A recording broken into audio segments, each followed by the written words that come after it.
2023년 검은 토끼의 해가 밝았습니다. 올해는 좀 저는 달라지지 않을까. 정말 많은 분들께서 침체를 이야기하고 계십니다. 네. 그런데 운이 좋으면 좀 침체를 피해갈 수 있는 경로도 있는 것이 아닌가. 물가도 그렇고 예. 금리도 그렇고 여기서 이제 해방되는 한 해가 될 거다. 저희는 2023년 1분기 저점을 지나게 된다면 네. 그 이후 흐름들은 조금 편안하게 볼 수 있지 않을까. 근데 올 한 해는 특별히 그 종목이 더 중요한 해라고 생각하고 있습니다. 2023년에 더 멋진 한 해가 시청자 여러분 앞에 펼쳐지기를 기원하겠습니다. 꾼의 시선으로 경제를 보는 프리미엄 경제 토크쇼 경제전쟁꾼의 김동환입니다. 2022년 검은 호랑이의 해가 지고요. 2023년 검은 토끼의 해가 이제 밝았습니다. 작년 한 해에는 연초부터 연말까지 온갖 이슈들로 하루도 긴장을 늦출 수 없었는데요. 과연 2023년에는 상황이 좀 달라지겠습니까? 안타깝게도 올해는 작년보다 더욱 매서운 경제 한파가 불어닥칠 거라는 전망이 우세합니다만 혹시라도 예상을 뒤집고 토끼처럼 껑충 뛰어오를 가능성은 없을지요. 2023년 글로벌 경제와 증시에 대한 궁금증, 네 분의 금융 전문 꾼들을 모시고 들어보겠습니다. 프리미엄 경제 토크쇼 경제전쟁 꾼.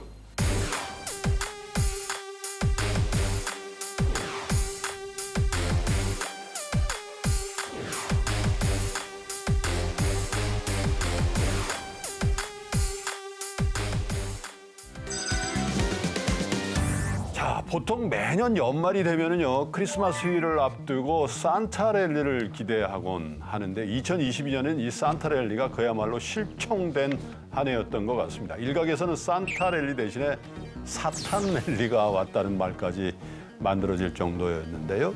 아무래도 작년 12월 FOMC에서 나온 파월 연준 의장의 발언이 시장의 기대와는 전혀 달랐기 때문이지 않나 싶습니다. 2022년 글로벌 증시는 그야말로 미국 연준의 금리 인상 행보가 좌지우지했다고 해도 과언이 아닐 텐데요.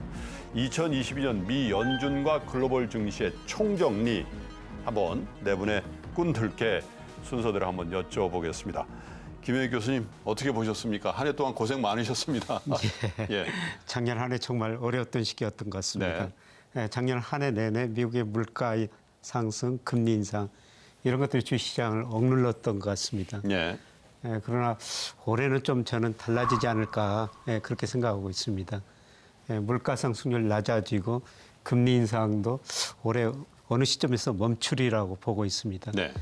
그러니까 달러 가치가 지금 한 10%가량 떨어졌고요. 미 국채 수익률도 떨어졌지 않습니까? 네. 그런데 패드는 뭐 금리를 계속 올리고 있다고 그러는데 지금 시장하고 패드가 차이가 있는데요. 예. 결국 저는 시장이 옳지 않을까. 그렇군요. 달러 가치 하락, 국채 수익률 하락. 이거는 머지않아 미국 물가 상승률 낮추고 그다음에 경제 성장도 많이 낮아질 것이다. 예. 그래서 이런 것들을 앞으로 1분기에 뭐 아마 고용 통계들이 증명해 줄 것 같습니다. 그렇군요. 예. 경제 지표는 계속해서 낮아지지만 위험 자산 그중에서 주식 시장에 대한 전망은 조금씩 이제 매수 쪽으로 가도 되는 한 해가 열린다. 이렇게 보면 되겠네요. 예, 그렇습니다. 그동안 뭐 저는 투자라는 게 리스크하고 수익률하기 적절한 조화인데요. 네. 그동안 리스크를 강조했습니다만 올해부터는 네. 수익률 쪽에 예. 조금 더 중점을 두고 말할 생각입니다. 희망을 좀 가져보겠습니다. 이경민 팀장님 네. 어떻게 보셨습니까? 일단 2022년은 물가 그리고 통화정책, 경기 이 삼각 사이클에서 시장이 왔다 갔다 했는데 전반적으로 예상했던 것보다 물가가 많이 높았고 네. 긴축 강도도 굉장히 강했기 때문에 시장이 압박을 받았다라고 그렇죠. 생각하고 있습니다. 그런데 12월 FOMC를 지나면서 경기에 대한 부분들이 좀 수면 위로 올라오고 있거든요. 네. 근데 경기가 좋다라는 게 수면 위로 올라왔으면 좋겠는데 경기 침체에 대한 공포들이 현실화되면서 시장이 다시 한번 흔들리고 있습니다. 아마 이 경기 침체에 대한 부분들이 증시가 반영이 된다면 그때가 바닥이 아닐까라는 생각을 하고 있어서요. 저희는 2023년 1분기 저점을 지나게 된다면 네. 그 이후 흐름들은 조금 편안하게 볼 수 있지 않을까라는 예상을 하고 있습니다. 한 3개월만 고생하면 된다는 얘기를 네, 들은 적. 저희는 그렇게 생각을 하고 있습니다. 약세 시황, 보수적인 시황관을 가졌던 두 분이서 네. 조금 희망을 주셔서 연초부터 좀 기대를 갖게 하는데 이종호 센터장님 예. 어떻게 보고 계십니까? 만만치 않은 약세론 자셨거든요. 작년도 같은 경우에는 뭐 예상을 했던 대로 움직였다라는 생각이 예. 많이 들어요. 그 금리가 시장을 움직이는 거 이것도 상당히 좀 예상이 됐었다. 네. 그리고 주가도 하락을 한다면 그 정도는 하지 않겠나라는 네. 생각을 했었는데 역시 이제 그런 정도 움직였다라는 생각이 듭니다. 올해 주식 시장을 한번 보면 저는 예. 그 생각을 하거든요. 이제 물가도 그렇고 예. 금리도 그렇고 여기서 이제 해방되는 한 해가 될 거다. 예. 특히 그 해방의 시간이 그렇게 멀리 남지는 않았다라는 예. 생각이 들어요. 그러니까 이제 물가도 물론 이제 고점을 치고 이런 부분들도 있고 그렇지만 금리가 높고 이러는 것들도 시장이 어느 정도 적응의 기간을 지금 예. 갖고 있는 그런 상태이기 때문에 전체적으로 봤을 때는 시장이 그렇게 뭐 올해 시장이 작년처럼 굉장히 사람을 힘들게 만들거나 이러지는 않을 것 같다라고 기대를 지금 하고 있습니다. 감사합니다. 지금까지는 좋은 전망.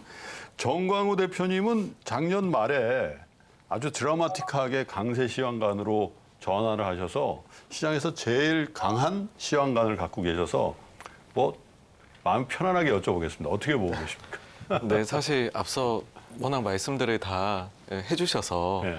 저는 뭐 같은 의견이기 때문에 다만 이제 한 가지 더 추가로 말씀을 드리자면 네. 결국에는 그래서 미국의 기업들이 이익에 있어가지고서 이 부분이 언제 이제 좀 추정치 하향이 멈추고 네. 그다음에 뭐 긍정적으로 좀 돌아설 수 있느냐라고 했을 때에는 우리가 기억을 해보시면은 지난 22년도 3월부터 중국에서 굉장히 강력하게 제로 코로나 정책을 펼쳤습니다. 예. 그에 따라 가지고서 중국과 관련된 부분들에서 우리가 마이너스를 많이 겪었는데 그렇죠. 올해는 이 부분들이 좀 플러스로 돌아서면서 네. 이익이라든지 모든 부분들에서 반전을 만들어주는 데 힘을 좀 보태지 않을까. 그래서 역시나 저도 긍정적인 시각을 가지고 있습니다.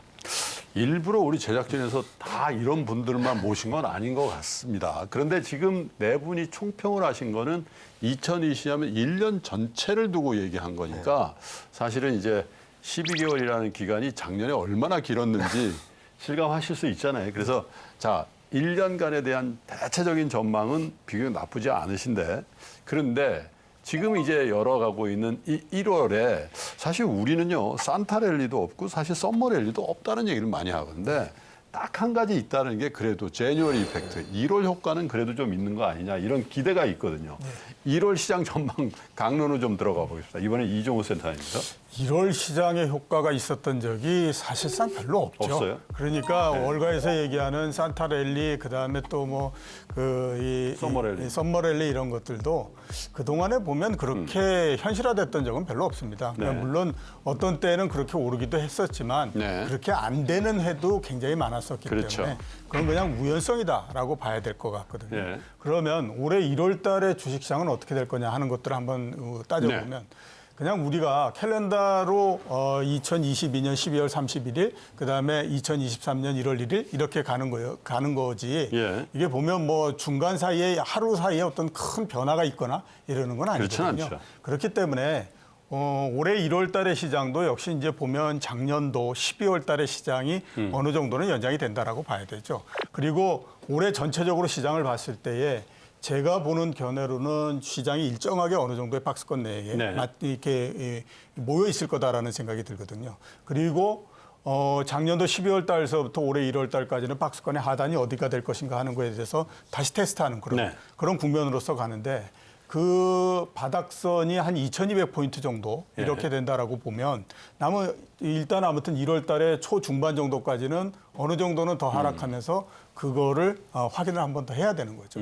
월간으로도 전약 후강 정도 될 그렇죠. 것이다. 그다음에 올라간다고 하더라도 일단은 어느 정도 한번 바닥을 만들어 봐야 되기 때문에 1월 달에 주식 시장이 뭐 어떤 특별한 계절적인 효과로 해가지고 올라간다든가 그렇군요. 이런 것들은 현재로서는 기대하기는 어렵죠. 사실 지난 2년 동안의 1월은 극명한 대조를 이뤘잖아요. 2021년 1월은요.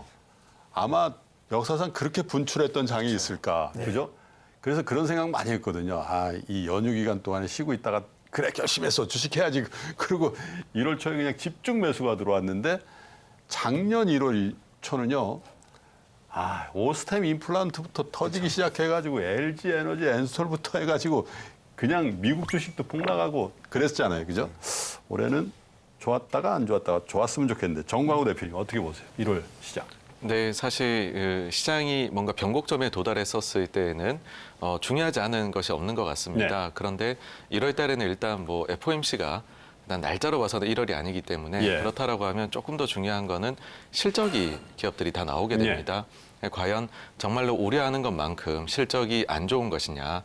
다행히도 최근 한 2주 동안 기업들 실적이 나온 걸 봐서는 결과가 괜찮습니다. 예. 그래서 바라건대에는 실적이 계속해서 좀 튼튼한 모습을 보여주게 되면 그러면 추정치도 조금 하향이 멈추게 될 것이고 네. 이 점이 시장을 좀 움직일 요소로 제일 중요한 것이 아닌가라고 생각을 해서요. 실적이 잘 나오면 뭐 증시에도 좀 긍정적으로 작용할 것 같습니다.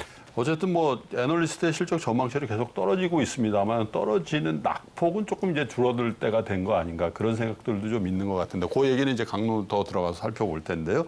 김효익 박사님 어떻게 예. 보십니까? 뭐 저도 지난해 12월 연장선으로 박스권 조정이다가 네. 조금 하단이 12월보다는 좀 낮아질 수 있다. 이렇게 보고 있습니다. 제가 그렇게 보고 있는 이유는 뭐 지금 실물 경제 지표들이 뭐 산업활동 동향, 특히 그 수출 뭐 이런 것들이 3개월 연속 감소했거든요. 예, 감소폭이 확대되고 있어요. 예, 저는 뭐 일평균 수출 금액 가지고 뭐 코스피가 가대평가됐다, 가소평가됐다 이런 것 진단을 좀 하고 있습니다만은 수출이 최근에 상당히 안 좋습니다. 예, 그래서 올 연간 전체적으로 보면은 저는 뭐 1분기 중에서 1월이 제일 안 좋은 달이 아닌가. 예, 그런데 멀리 내다보면 주식을 싸게 살 기회다 이렇게 보고 있습니다. 오히려 1월 그것도 상반월 정도가 좋은 찬스가 올 것이다. 예, 그렇습니다. 이렇게 보시네요. 이경민 팀장님. 저는 변곡점은 12월 FOMC를 지나면서 변곡점은 통과했다라고 생각을 하거든요. 네. 10월, 11월 달에는 통화정책, 그러니까 물가가 꺾였다, 진정되고 있다. 2개월 연속 서프라이즈였죠. 그래서 통화정책은 좀 안정적일 거다. 금리 인하까지 기대했던 네. 상황이고 경기는 나쁜 건 알지만 걱정했던 만큼은 아닐 거야라고 해서 반등을 했는데 11월 CPI 공개된 이후 시장은 급등을 했다가 상승폭을 거의 대부분 네. 되돌렸고 12월 FOMC 이후에는 경기 변수가 부각되면서 경제 지표가 안 좋아도 빠지고 경제 지표가 좋아도 시장이 흔들리는 모습들을 보여주고 있습니다.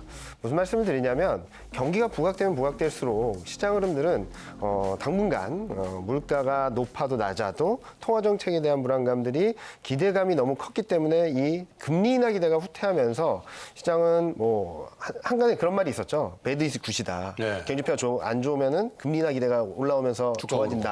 네.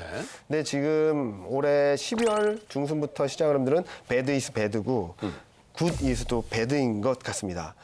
미국 3분기 GDP 성장률이 예상보다 좋았다라고 하면서 시장이 폭락을 했던 것처럼 통화 정책에 대한 기대가 후퇴하고 경기에 대한 불안감들은 커지는 구간으로 들어갈 수 있어서 저희는 1, 2월 정도까지는 좀 조심하자. 그런데 이 레벨에서는 이 구간에서는 좀 비중 확대할 수 있는 기회가 올 것이다라고 말씀을 드리고 싶습니다. 자, 그렇군요. 2022년 장을 한마디로 표상을 하는 키워드 이걸 하나 꼽자면 아마 네 분 다 그리고 저도 이 말이 아닌가 싶은데 금리 인상 그죠? 예, 미국 연준에서 금리 인상을 누가 그럴 줄 알았겠습니까? 자이언트 스텝으로 계속 해내고 그죠? 이 금리 인상이 정말 여러 자산의 가격을 출렁거리게 만들었던 한 해가 작년이었다면 과연 올해는 어떤 키워드가 올해 증시를 좌우할지에 대해서 네 분에게 숙제를 좀 드리겠습니다. 앞에 보드가 준비가 되어 있는데 딱 한 단어씩 써주십시오. 예. 진짜 헷갈린다 그러면 두 개까지도. 근데 하나로 아마 압축이 되지 않겠나 싶은데요. 제가 살짝 옆으로 보니까 거의 비슷한 것들이 나오는데 이경민 팀장님만 아주 그렇지도 않군요. 자, 그러면 제가 하나, 둘, 셋 하면 보드를 앞을 향해서 딱 놔주십시오. 하나, 둘, 셋. 자, 이경민 팀장님, 중국. 그다음에 김영익 박사, 경기 침체. 그러나. 그다음에 이종호 세대, 경기와 종목. 그다음에 정광훈 대표, 침체. 경기 침체가 대종이고, 그다음에 중국이 있군요. 그리고 종목이 있군요. 이경민 팀장님. 중국 얘기 들어보죠. 뭐 다른 분들이 다 침체를 말씀하실 것 같아가지고 전 다른 거를 써보려고 해서 중국을 썼는데요. 아마 2023년 통화, 그러니까 외환 시장이나 여러 가지 변수를 봤을 때 중국이 좀 중요하지 않을까라는 생각을 합니다. 네. 22년 내내 전 세계적으로 금리 인상을 하고 유동성을 흡수하면서 아마 시차를 두고 경기의 충격이 2023년 1월 1분기, 2분기 정도까지는 있을 거라고 생각을 하는데 예. 다른 전 세계의 흐름과 정반대의 흐름을 보였던 게 딱 하나 중국입니다. 금리 인하했고 통화 정책을 좀 완화적으로 가져갔고요. 재정 정책을 펼쳤죠. 네. 그런 효과들이 저희는 23년 2분기, 3분기를 지나면서 본격적으로 좀 플러스 요인으로 경기에는 플러스 요인으로 반영이 될 수 있다라고 생각하고 있어서 그렇게 되면은 22년에 일방적인 위안화 약세, 일방적인 원화 약세가 좀 반대로 작용되지 않을까라는 네. 생각을 하고 있고 이런 부분들이 선진국보다는 신흥국 안에서도 신흥 아시아 쪽의 흐름을 조금 더 좋게 만들지 않을까라는 예상을 하고 있어서 코스피 시장 입장으로 봤을 때는 중국 변수가 굉장히 중요한 변수가 되지 않을까 생각을 하고 있습니다. 중국이 좋은 변수가 될 거란 말씀이시죠? 네, 맞습니다. 네. 김영익 박사님, 경기 침체 그러나 예. 땡땡. 예.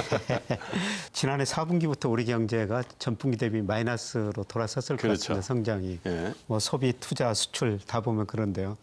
이런 것들은 주시장이 올 1분기까지 많이 반영되고요.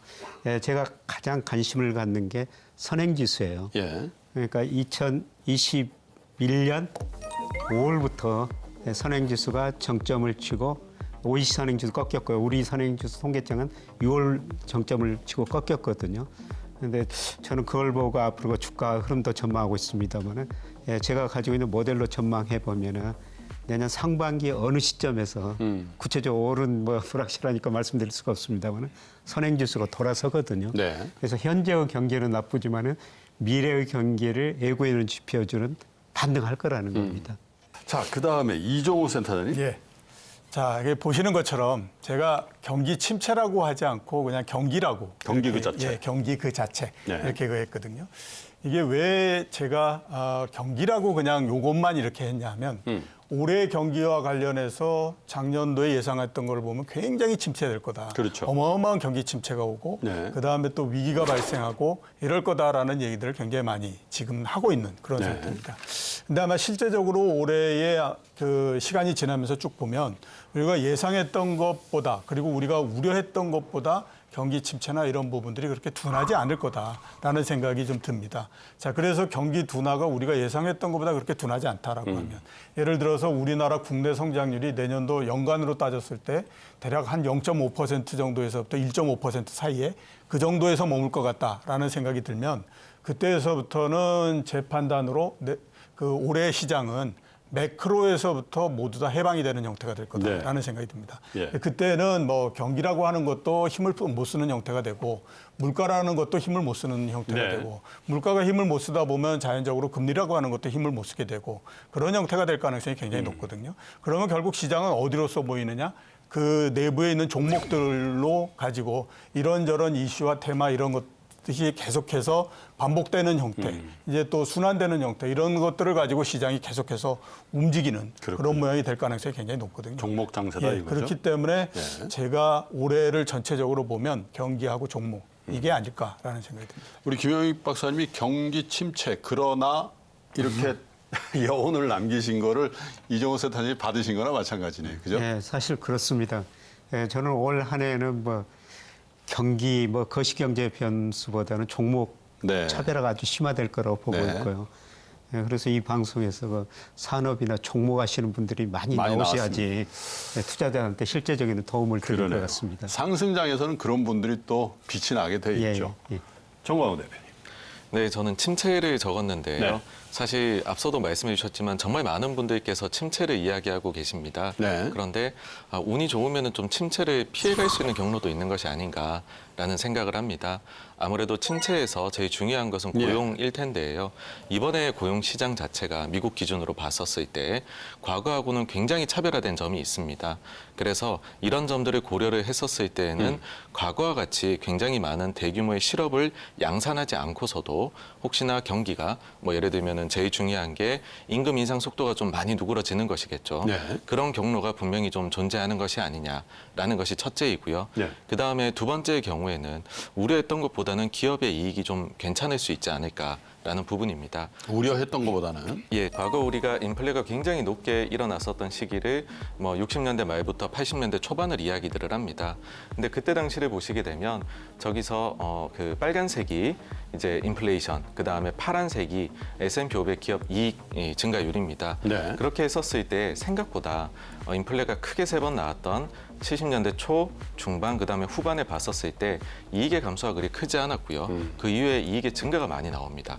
저 기간을 쭉 놓고 보게 되면 연평균으로 봤었을 때 한 7% 정도 이익 성장을 저 기간 동안에 네. 이뤄내게 됩니다. 그렇다는 말은 뭐냐 하면 일종의 인플레 시대에는 좀 화폐 환상이라는 것이 있다라는 것이고요. 그러니까는 기업 입장에서는 아무래도 상장 기업들이 조금 더 경쟁력이 있는 기업이 되고 그렇죠. 그러면 물가에 따라 가지고서 그만큼의 인상을 가격을 하고 비용 관리는 좀 할 수 있게 됩니다. 그래서 생각보다 뭐 전체적으로는 분명히 우리가 23년의 힘든 시기를 겪겠지만 우리가 상장회사들 특히 그 기업들의 이익을 놓고 종합적으로 봤었을 때는 괜찮을 수 있다. 그래서 침체에 대한 우려를 우리가 조금 떨쳐낼 필요가 있다. 그렇게 생각합니다. 침체가 있으나 우량한 기업들의 재무제표에 반영되는 침체의 그림자가 그렇게 길지 않을 수도 있고 그런 우량한 기업들이 모여져 있는 지수에 주는 영향도 그렇게 크지 않을 수 있다. 이렇게 보시는 거네요. 네, 맞습니다. 네. 알겠습니다.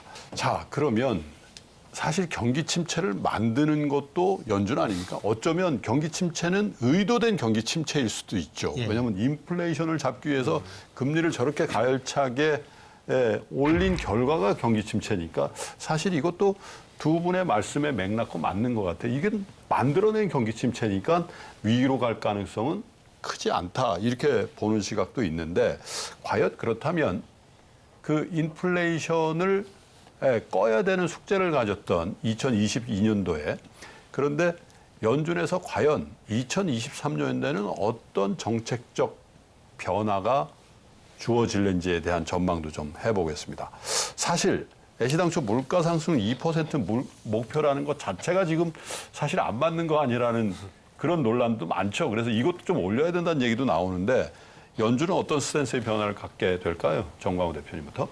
네, 요즘 아주 뜨겁게 논쟁이 되는 것이 바로 2%라는 것이 그래서 왜 이 2%이냐, 예. 우리가 3%를 해도 되는 것 아니냐, 네. 그리고 현실적으로는 2%로 가는 것이 단기간에는 많이 어렵지 않겠느냐인 그렇죠. 것 같습니다.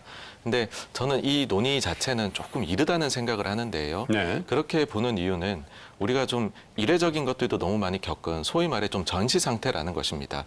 인플레이션에서 봤었을 때 네. 전쟁도 있었고요. 그다음에 코로나에 따른 공급망 교란도 있었었기 때문에 단순히 과거라면은 우리가 물가를 볼 때에 수요 요인만 봤었을 텐데 지금은 공급 요인과 더불어 가지고서 그다음 심리적인 요인까지도 자극된 상황 같습니다. 예. 그래서 이런 부분들이 이제 23년이면은 중국 쪽에서도 제로 코로나를 철폐를 하니까 각종 이례적 요인들이 다 사라질 겁니다.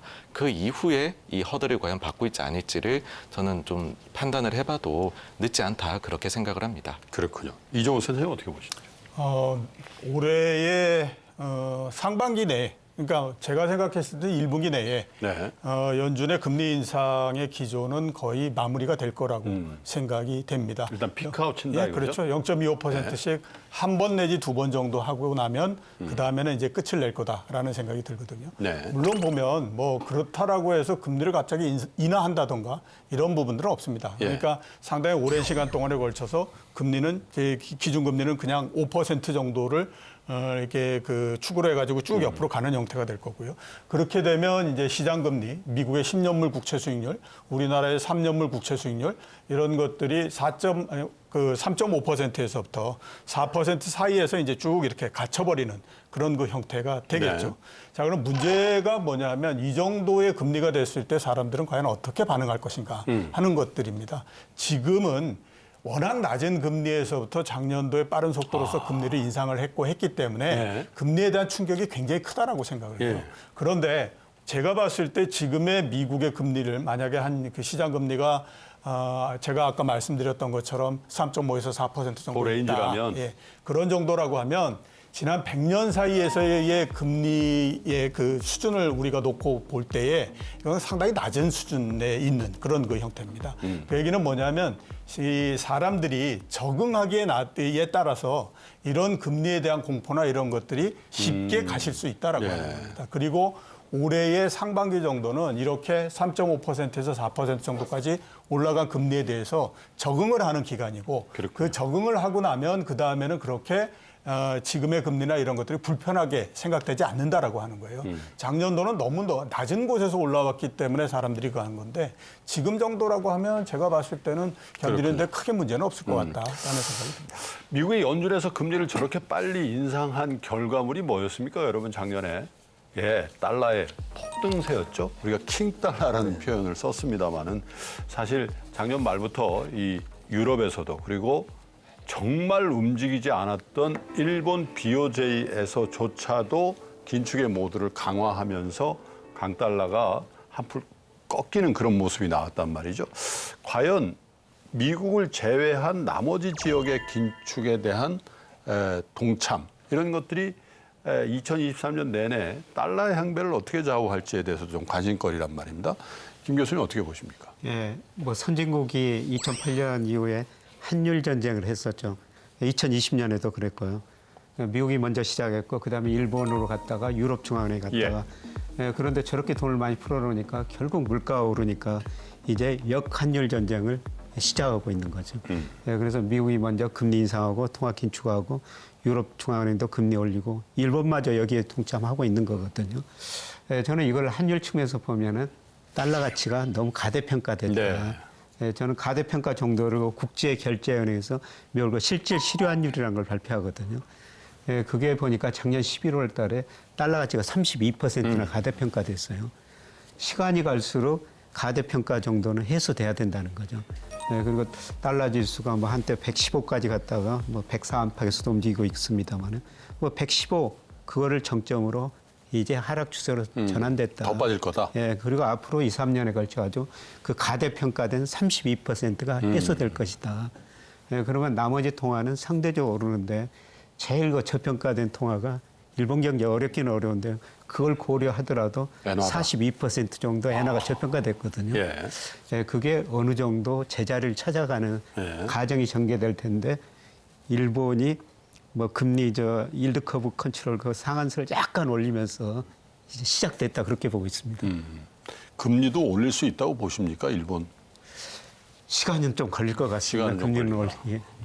아마 우리 소비자들도 굉장히 민감한 모양이에요. 그래서 지금 하루바삐 일본 여행 간다고 그렇게 많이 가시는 거 아닌가 그런 생각도 드는데 이종호 센터장님 어떻게 보시죠?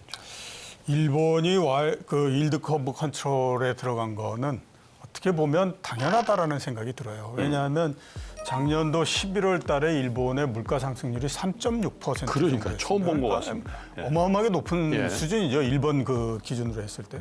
그럼 올해의 그 물가 상승률을 연간으로 어느 정도 예상하느냐? 2.6% 정도 그 예상을 합니다.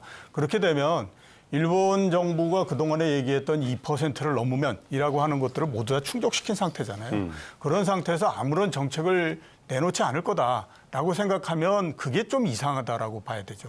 그러니까 일드 커브 컨트롤을 조금 그래서 이게 확대를 시켜놓고 하는 것들은 그건 자연스러운 형태다라고 봐야 됩니다. 또 한 가지 우리가 유럽 같은 경우를 보더라도 지금 유럽의 물가 상승률이 거의 10%를 육박하는 그런 그 상황이 계속되잖아요. 그렇게 보면 자연적으로 봤을 때 올해 초에 미국이 금리 인상 이런 부분들을 멈춘다고 하더라도 유럽은 어느 정도 더 가야 된다라고 하는 거예요. 에너지 비용도 미국보다 훨씬 더 그러니까 상승해 있고요. 자연적으로 봤을 때에 추가적으로 유럽이 금리를 인상하고 하는 거는 미국보다는 더 남았다라고 봐야 될 것 같고요. 올해 전체적으로 봤을 때 달러가 강해지는 것보다 달러가 약해질 수 있는 힘. 이게 보다 더 강하다라고 봐야 되겠죠. 달러 인덱스 115 정도에서 한번 맞고 그것도 예상보다도 굉장히 크게 뒤로 밀려버린 그런 그 형태가 됐잖아요. 그러니까 이거는 어떻게 보면 가격이 움직이는 측면에서 약한 모습을 한번 보인 겁니다. 자, 그러면 그동안에 시장에서 달러가 강해질 거다, 킹달러다라고 얘기하면서 거의 많은 사람들의 포지션 자체가 달러를 보유하는 쪽으로서 포지션이 맞춰져 있는 형태잖아요. 그 사람들이 포지션도 풀어야 될 뿐만 아니라 앞으로 또다시 달러를 그런 그 보유하는 포지션으로서 들어갈 수 있겠느냐. 저희가 봤을 때 그거 쉽지 않다라고 봐야 될 것 같고요. 네. 그렇기 때문에 달러의 강세는 이미 어느 정도 끝났다라고 봐야 될 것 같고 그런 측면에서 봤을 때 원화가 작년도 12월 달서부터 뭐 1,300원 밑으로 쭉 이렇게 내려오고 그러지 않습니까? 그게 올해는 좀 더 심화될 걸로 그렇군요. 그렇게 생각이 되고 있습니다. 달러가 약세가 되면 아무래도 글로벌 금융 환경이 조금 더 완화적으로 변하게 네. 됩니다. 그 자체가 일단 도움이 될 수 있는 부분이고요. 그리고 미국 기준으로 기업 이익을 봤었을 때에는 미국 기업들도 이제 본인들의 매출액의 한 40% 정도가 해외에서 나오는 상황이기에 달러가 너무 강해지면 이익에 악영향을 주게 그렇죠. 됩니다. 그래서 이번처럼 좀 약세가 나오게 되면 아마도 기업 이익 추정치도 이에 맞춰 가지고서 조금씩 상승할 수 있는 이유가 되지 않겠느냐이고요. 마지막으로는 일본 관련해 가지고서 말씀을 드리자면 사실 어쩔 수 없이 한국과 일본은 경쟁 관계에 있습니다. 특히나 수출 산업에 있어 가지고서 경합도가 상당히 높기 때문에 일본에서 엔화가 약세가 될 때에는 좀 우리가 상대적으로 부진하고 특히나 뭐 글로벌 롱숏 펀드들 같은 경우는 일본에 대해서 그런 상황에서 롱을 하고 한국에 대해서는 숏을 했던 경우들도 많이 봤던 것 같습니다. 반대의 경우도 마찬가지이고요. 이번에 보시게 되면 원화도 약세 같지만은 엔화가 너무나도 약세를 많이 가버리니까 우리 수출 기업들이 사실 좀 침체스러운 이런 국면에서 환약세에 따른 점유율의 증가나 이런 것들을 누릴 수가 없었는데 네. 이제 좀 상대적으로 만약에 엔이 조금 더 강세로 가지게 된다라고 하면 경합도 높은 우리 산업들의 경우에 조금 길을 펼 수 있게 되지 않을까 그렇게 생각합니다. 그렇게 좀 됐으면 좋겠네요. 자, 중국 얘기를 우리 이겸이 딱 쓰셨는데 네. 중국 얘기를 좀 해볼게요. 네. 왜냐하면 이제 코로나에 대한 그 100% 봉쇄 정책이라는 게 지난 2년 동안 이렇게 이어지면서 사실 세계 경제에 큰 주름살을 줬는데 어쨌든 작년 말을 기점으로 뭔가 변화의 조짐도 있단 말이죠. 그리고 더 이상 젊은 층의 불만을 그렇게 봉쇄로 억누르기에는 이제 한계에 봉착했다. 그러면 반대로 경기 부양을 세게 할 거 아니냐 이런 기대도 있는데 아까 중국 크게 써주셨으니까 네. 어떻게 보시는지. 중국이 방역 조치를 좀 완화적으로 간다라고 했을 뿐인데 시장은 방역 조치 완화, 위드 코로나, 경기 회복, 수요 회복 뭐 이런 기대까지 막 올라왔거든요. 그렇죠. 근데 실질적으로 경제 지표들을 보면은 계속적으로 안 좋은 모습들을 보여주고 있죠. 11월 소매 판매 마이너스 5.9였습니다. 예상치 크게 하회했고요. 산업 생산도 2%대로 떨어졌고 아마 12월 지표도 좀 더 안 좋을 수도 있다라고 생각합니다. 그런데 왜 중국을 좋게 보느냐? 경기 부양 효과들이 아마 시차를 두고 반영이 된다는 네. 것이죠. 여기에다가 제가 언제 제로 코로나 정책이 끝날 거다라고 말씀드리기는 어렵지만 방향성 자체가 변했다는 것은 경기의 플러스 요인이다라는 말씀을 드리고 있고요. 그리고 마지막으로 중앙경제공작회의에서 말했던 것은 계속적으로 내수 부양을 말하면서 또 하나 플러스로 봐야 될 것은 이 불만이 많은 젊은 층들의 실업률 어떻게 해결할 것인가라는 것들을 봤을 때 내년에 중국의 키는 아마 규제 완화 쪽이 아닐까라는 생각을 조심스럽게 하고 있습니다. 아직까지 그런 조짐은 없지만 인터넷 기업들이라든지 스타트업 기업들에 대한 규제 완화를 하면서 젊은 층들의 그 고용을 좀 더 원활하게 해준다면 그동안에는 글로벌 공장으로서의 중국을 바라봤다면 2023년 이후부터는 내수 플러스 IT라든지 이런 쪽 빅테크 기업들의 시장으로서 역할을 해줄 수 있는 경우들을 좀 열어놓고 봐야 되지 않을까. 그래서 저는 그 전보다도 한국이라든지 전반적인 경기 상황을 끌어올리는 데 있어서 중국이 굉장히 중요해지고 있다라고 생각하고 있습니다. 이종호 센터님 어떻게 보시죠? 중국 변수. 올해의 여러 가지 화두 중에 제가 이거는 하나 들어가 있지 않을까라는 생각이 드는 것 중에 하나가 뭐냐면 미국이 과연 세계의 단일축을 유지할 수 있을 것인가. 그거에 대한 굉장히 강력한 그 저항. 이게 올해에 있을 거다라는 생각이 많이 듭니다. 있는 가장 큰 이유는 뭐냐면 그 동맹을 끌어들이고 블록을 만들었는데 그거를 유지하기 위해서 그만큼의 돈을 지불을 해줘야 되는데 그거를 지불해 주지 않았기 때문에 이런 일이 난 거다라는 생각이 들어요. 그리고 2019년도에 기술 전쟁이 나면서 반도체를 가지고 중국을 이렇게 둘러싸는 그런 형태가 됐지 않습니까? 근데 한번 살펴봐야 될 게 우리나라가 중국하고 반도체 거래하는 액수가 800억 달러 정도 됩니다.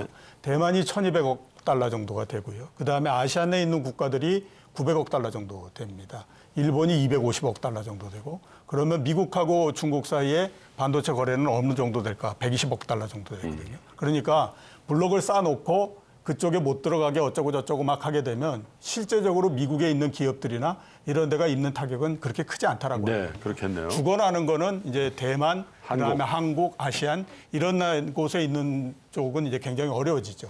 그러면 그걸 계속해서 유지하기 위해서는 거기에서부터 날 수 있는 손실을 미국이 전부 다 커버해 주면 됩니다. 네. 돈으로 그냥 그거를 다 메꿔주면 그거는 뭐 별달리 그 불만 없이 계속 이제 갈 수 있죠. 근데 그게 안 된다라고 하면 그거는 어떤 형태로든지 계속해서 이게 흔들릴 수밖에 없는 그런 형태가 되거든요. 이미 사람들은 3년 정도를 참았습니다. 그리고 이제 이 4년째 이렇게 되는 거기 때문에 네. 그거에 대한 굉장히 강력한 저항이 있을 수밖에 없다라고 하는 거예요. 3년, 4년 동안 이렇게 그 해가지고 이렇게 포위를 해놓는 형태였는데 포위를 하고 있는 동맹한테 뭔가를 베풀어주지 못하면 그거는 유지가 되지 못한다라고 하는 거예요. 그게 제가 봤을 때 올해에 그러니까. 아마 굉장히 그거 그 시험대에 들어갈 거다라는 생각이 많이 듭니다. 엿과 채찍이라 그러잖아요. 채찍으로 계속 치면은 처음에는 너무 아프니까 말을 잘 들어도 엿도 당근도 좀 주면서 해야지. 그 당근은 안 주게 됩니다. 그러니까 어떤 일이 벌어져요. 돌아서죠. 예, 예. 정광우 대표님. 네, 저는 조금 시각을 옮겨가지고서 한번 말씀을 드려볼까 네. 싶은데요. 과연 중국하고 러시아하고 사우디는 서로 간에 끈끈할 수 있을까라는 생각을 해봅니다. 서로도 지금은 서로를 굉장히 끈끈해 보이는데. 네, 그렇기는 하지만은 일부 좀 소위 말해 간을 본다는 느낌을 받는 것이요. 뭔가 러시아가 글로벌 제재를 강하게 당할 때 중국이 이를 강하게 또 대변을 해주지는 않는 본인의 이득을 최대한 네. 취하려는 노력이고 이번 사우디하고도 공동 성명에 나온 것을 보니까 수건 사업이었던 위안 결제에 대해 가지고서는 좀 말을 아꼈던 사우디가. 예, 그런 것들을 보면서 아직까지는 좀 진행 중이다. 한국 쪽으로 이제 넘어가 보겠습니다. 2023년 정말 한국 경제 걱정들도 많이 하시고 한국 증시에 대한 체념과 어쩌면 분노 같은 것도 지금 굉장히 팽배해져 있는 상황 아니겠습니까? 그래서 2023년 한국 경제와 증시를 좌우할 키워드 한국에 관련해서 적으시는 겁니다. 자, 하나, 둘, 셋 하면 네, 이경민 팀장님만 또 다른 것 같아요. 반도체. 네. 그다음에 김현익 박사님 차별화, 그리고 이종호 센터님 종목, 그리고 차별화, 그리고 선행. 선행은 착한 일 말고 앞서 반영한다 예, 이런 뜻이죠. 맞습니다. 그러면 예. 정광우 대표님부터 좀 설명. 네, 우리가 주식을 바라볼 때에 펀더멘털이 어떠냐, 그다음 예. 주가가 어떠냐를 보게 되는데 주가가 흔히들 경제를 좀 선행한다고 이야기들을 합니다. 예. 그런데 한국은 그 중에서도 가장 경기 민감한 그런 산업의 비중이 높은 국가이기 그렇죠. 때문에 특히나 더 선행하는 그런 경향이 있습니다. 네. 따지고 보면 우리가 주가가 빠질 때에도 남들보다 먼저 빠졌고 그렇다라고 하면은 이번에도 오를 때에는 뭐 바닥을 지나는 구간에서는 먼저 탈피를 하지 않을까 그렇게 생각을 해서 선행을 좀 키워드로 잡아봤습니다. 먼저 반영한 게 착한 일 같습니다. 지금부터는 의미의 그럴 것 선행도. 같습니다. 네. 이종호 센터님. 네. 올해 주식시장은 코스피 측면에서 봤을 때는 그냥 일정한 박스권 내에서 벗어나지 못하는 형태가 될 가능성이 굉장히 높죠. 네. 하락하는 것도 이미 큰 폭으로 많이 좀 내려왔기 때문에 추가적으로 더 밀어붙여서 더 하락을 만들거나 네. 이러기는 쉽지 않을 것 같고 대신에 또 경기도 별로 좋지 않고 기업 이익도 그렇게 좋지 않은 상태에서 주가가 올라오기도 어렵다라고 봐야 됩니다. 네. 그렇기 때문에 일정한 폭 내에서의 박스권 이게 이제 나오지 않을까라는 생각이 드는데요. 그러면 이렇게 되면 모두 다 쉴 거냐? 그렇지는 않다라고 하는 거죠. 그거는 그 기간 동안에 과연 우리가 5년 내지 10년 후 정도에 어떤 그림이 만들어질 것인가 하는 것들을 놓고 그 종목들이 과연 그 그림에 맞느냐 안 맞느냐. 그래서 맞다라고 생각하면 그걸 가지고 상당 부분 끌어올려 버리는 형태가 되고 그렇지 않다라고 하면 그대로 놔주는 형태가 되고 네. 이런 형태가 되거든요. 그러니까 올해 시장은 종목 그리고 차별화 이게 굉장히 심할 거다. 그렇군요. 예, 저도 저 이종우 센터장님과 거의 같은 편인데요. 예, 장기적으로 우리 코스피가 뭐 한 번 오르고 장기적으로 박스권 보였다가 또 한 단계 오르고 또 박스권이거든요. 그렇죠. 예. 올해 주식시장은 이종우 센터장이 말씀하신 것처럼 예, 주가는 일정한 박스권일 것이다. 그럼 박스권 중심축이 얼마나 될 것인가. 예, 그거는 제가 일평균 수출 금액이나 뭐 여러 가지 경제 변수로 뭐 한번 추정을 해보니까 네. 한 2,420 정도 나와요. 그래서 2,420을 중심으로 2로 올라가면 비중을 좀 많이 줄이시고 네. 밑으로 많이 떨어지면 또 비중을 늘리고 뭐 2로 몇 퍼센트 벗어나느냐, 밑으로 몇 퍼센트 벗어나느냐. 예, 저는 그걸 보고 뭐 주식 비중 늘렸다 줄였다 할 생각입니다. 예, 그런데 이러한 장에서는 앞서 말씀드린 것처럼 종목 간 차별화가 굉장히 심화되거든요. 올해는 뭐 저같이 그 거시경제 공부하는 사람들은 별로 도움이 안 될 거고 종목 예. 뭐 언제나 그렇지만 종목 뭐 업종 중요하죠. 예. 근데 올 한 해는 특별히 그 종목이 더 중요한 해라고 생각하고 있습니다. 작년에는 제일 좋은 종목이 현금이었다면 예. 올해는 주식에서 종목을 찾아봐라. 예, 그렇습니다. 그렇죠? 예, 그렇습니다. 이경민 팀장님. 선행성을 보였던 거, 한국 수출의 선행성, 한국 기업이익의 선행성을 보여주는 게 반도체라고 생각합니다. 네. 한국 수출 증가율 11월 기준으로 2개월 연속 마이너스를 기록하고 있는데 이전부터 마이너스를 기록했던 게 반도체죠. 그리고 실적 전망을 본다 하더라도 이미 2021년 하반기부터 하향 조정되기 시작한 것도 반도체입니다. 그렇죠. 먼저 바닥을 잡는다면 수출도 실적도 반도체가 먼저 바닥을 잡아줄 수 있다라고 생각하고 있어서 내년 2023년 증시 전망, 경제의 흐름들을 가늠하는 데 있어서 반도체 양배를 좀 주목해야 된다라는 말씀을 드리고 싶고요. 만약에 반도체가 턴어라운드 하게 된다면 아마 시장 주도력, 장악력을 갖고 방향성을 만들어가지 않을까라는 예상을 하고 있기 때문에 저희가 가장 주목하는 업종도 반도체고 네. 2023년 탑픽을 꼽으라고 하더라도 반도체 계속적으로 강조드리고 있습니다. 진행자로서 저런 패널이 제일 좋아요. 그 다음 물어볼 걸 딱 해주시니까. 자, 선행, 그죠? 그 다음에 차별화, 종목, 그 다음에 반도체가 나왔단 네. 말이에요. 자, 그러면 그냥 내친 김에 김 박사님, 어떤 데다 투자하면 되겠습니까? 한국 주식시장에서. 예, 저는 뭐 우리 주가가 뭐 2,200, 2,300 이거에서는 뭐 명목 GDP, 일평균 수출 뭐 유동성이 지나치게 저평가됐다고 보고 있거든요. 네. 예, 제자리를 찾아가는 과정이다. 그래서 제자리를 찾아가는 과정이 반도체도 저평가됐죠. 네. 소위 그 성장주라는 그 네이버 같은 회사들도 네. 예, 제가 보기에는 저평가 영역에 들어선 것 같습니다. 네이버. 예, 네. 큰 것 우리 흐름은 저는 저 트랜스포트사에서 텔리포트 사회로 변하고 있다. 네. 예, 트랜스포트 사회라는 건 뭐냐면 우리가 과거에는 무슨 일을 하기 위해서는 그 각종 교통수단 이야기와 이렇게 얼굴을 맞대면서 일을 해결했거든요. 근데 지금 웬만한 일은 사이버에서 해결하지 않습니까? 예, 그런 추세는 변함이 없을 그러겠죠. 것이다. 예.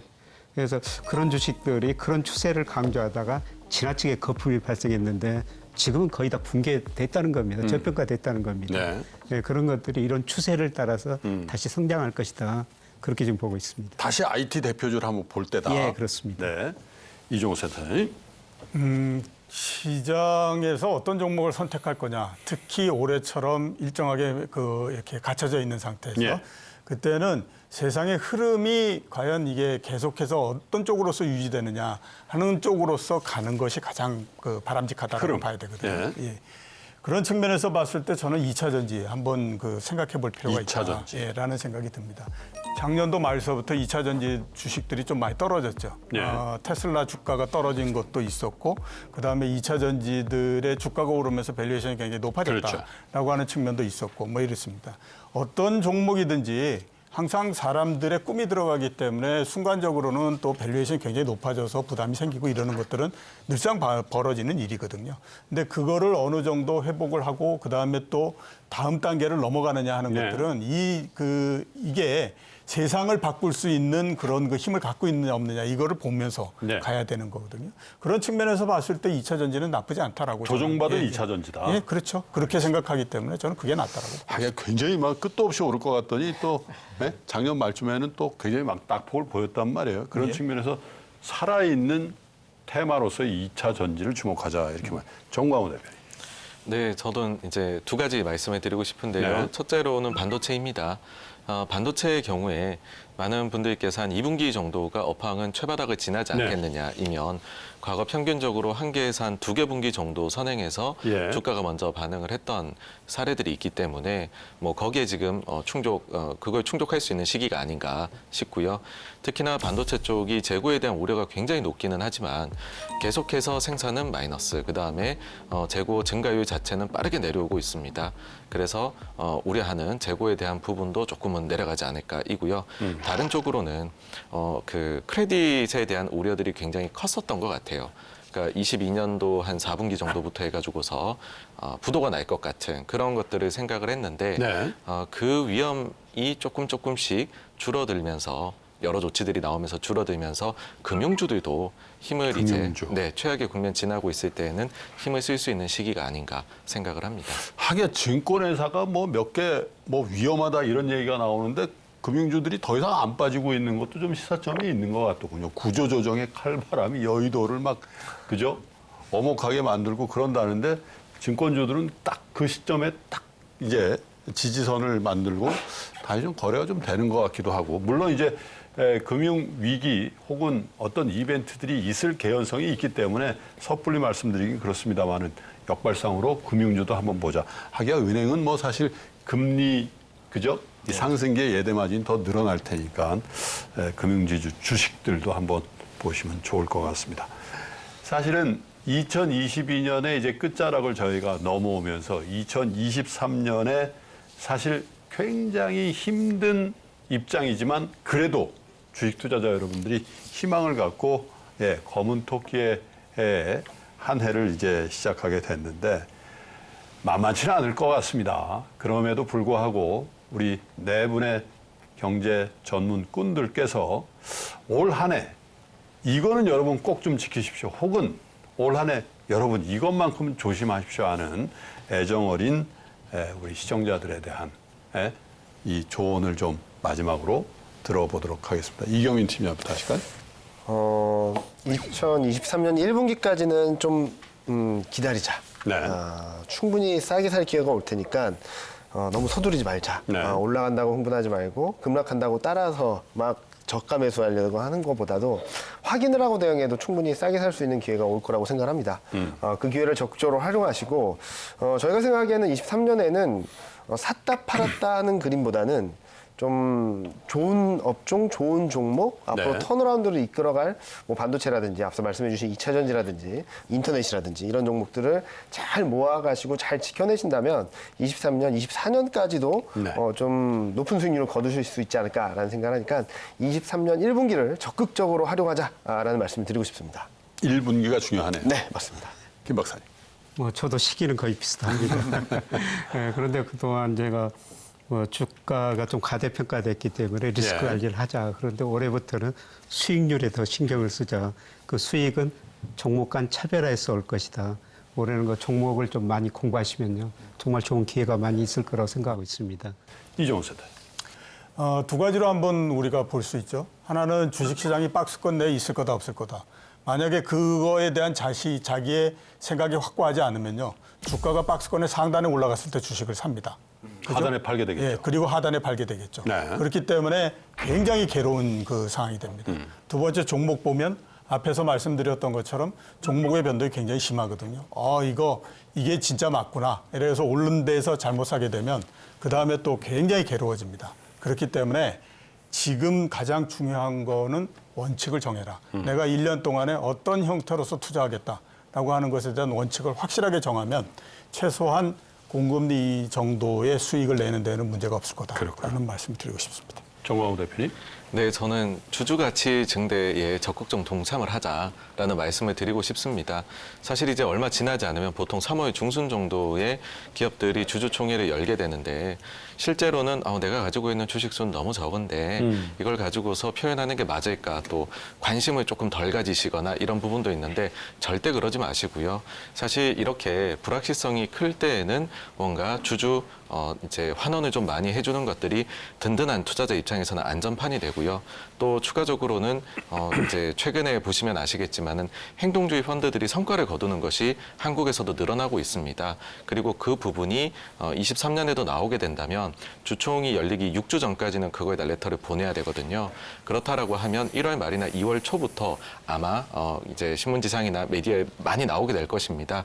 그런 부분에 대해서 꼼꼼하게 체크를 하셔가지고서 합당하다라고 생각을 하신다면은 적극적으로 행사하시면은 도움이 되시지 않을까 싶습니다. 네. 오늘은 저도 여러분께 애정어린 조언을 하나 살짝 첨가해 보고 싶네요. 한 번도 그런 적은 없는데 만약에 여러분들이 지금 이 경제전쟁 꿈을 시청하실 때 마음이 정말로 불안하고 이제 주식을 접어야 되겠다, 시장을 떠나야지, 이런 마음이 지배적이시라면 시장에 머물러 계시기를 권하겠습니다. 반대로 정말 용기가 100배고 막 이제부터 나의 세상이다 그러면 조심을 하시기를 바라겠습니다. 멀리 볼 것도 없이요. 2021년이 그랬고 2022년이 역시 그렇지 않습니까? 아마 그런데 대부분의 투자자 여러분, 대부분의 시청자 여러분들의 마음속에는 지긋지긋하고, 그런데 제 말씀을 오해하지 마십시오. 2023년 꼭 여러분들이 주식에서 큰 수익을 낼 것이라고 여러분들이 흔히 얘기하는 희망 회로를 돌려드리는 게 아니라, 투자는 한 해 하시고 접으시면 그만큼 기회비용이 커지는, 어쩌면 평생을 두고 조절을 하는 일이지, 아주 올라가는 길에 딱 주식 투자를 했다가 빠지는 길에는 딱 현목만 갖고 있는 사람은 아마 지구상에 없지 않을까, 그런 생각을 하면서 여러분들의 심리적인 마인드의 컨트롤을 연초부터 잘 하셔서 올해는 꼭 부자가 되시기를 기원하는 그런 마음으로 조언을 드렸습니다. 왜냐고요? 아쉽게도 저는 오늘 방송을 마지막으로 해서 경제전쟁꾼에서 여정을 이렇게 끝마치게 됐습니다. 지난 2년 동안 업계 최고의 전문가들을 모시려고 노력했고요. 또 사회자로서 그분들의 진솔한 얘기를 여러분들께 여과 없이 전달해 드리려고 노력을 했습니다만, 여러분들은 어떻게 느끼셨는지요? 더불어서 최고의 프로그램을 만들기 위해서 정말 많은 제작진과 스태프들에서 저를 많이 도와주셔서 감사하다는 말씀 꼭 드리고요. 모자란 부분이 많았음에도 불구하고 2년 동안 우리 시청자 여러분들이 많이 성원해 주셔서 오늘 이 자리까지 있었던 것 같습니다. 지난 2년 동안 이 자리에서 여러 경제 금융 전문꾼들과 함께 여러분들께 전해드렸던 이야기들이 앞으로도 여러분들의 투자의 여정에 조금이라도 도움이 되기를 바래 보겠습니다. 오늘도 함께 해주신 네 분의 꾼 여러분들 귀한 말씀 마지막으로 감사드리고요. 자, 경제전쟁꾼은 다음 주 금요일 오후 5시에 더욱 새롭게 단장한 모습으로 다시 돌아오겠습니다. 지금까지 시청해주신 여러분 고맙습니다.